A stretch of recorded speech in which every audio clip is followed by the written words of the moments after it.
Okay, so here we are rewriting this expression, and the expression is 27 x to the 18th and times y to the 5th over 9 x to the 6th y. So what do we mean here when we say simplest form? What's really going on there? Well, what we're trying to do is divide and use every law of exponents we can here until we basically run out of moves, so to speak, almost like a chess game in a sense where there's nowhere else to go, right? There's nothing else I could do. So that being said, let's write this out. We have 27 x to the 18th, y to the 5th, times 9x to the 6th, and y. So something we talked about a lot in the last video was that you can regroup the numbers, the powers of like variables, so the powers of x and the powers of y, to break this down.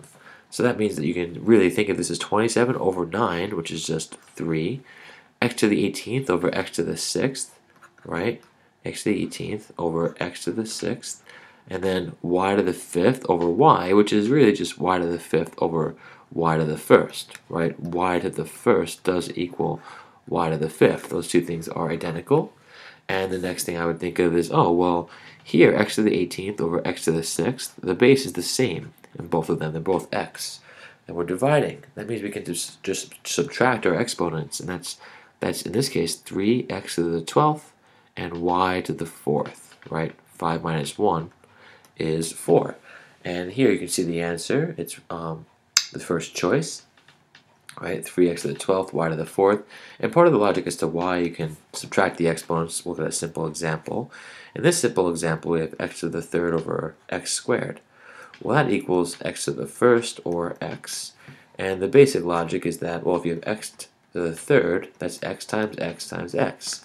And x squared is just x times x. So that being said, if you look at this, we're dividing, right? And every time we divide an x or any number by itself, they cancel out.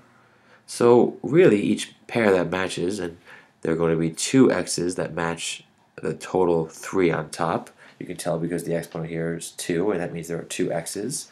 Well, that means you're going to subtract, right, two pairs of x's.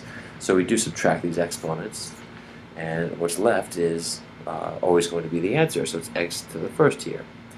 All right, hope this helped.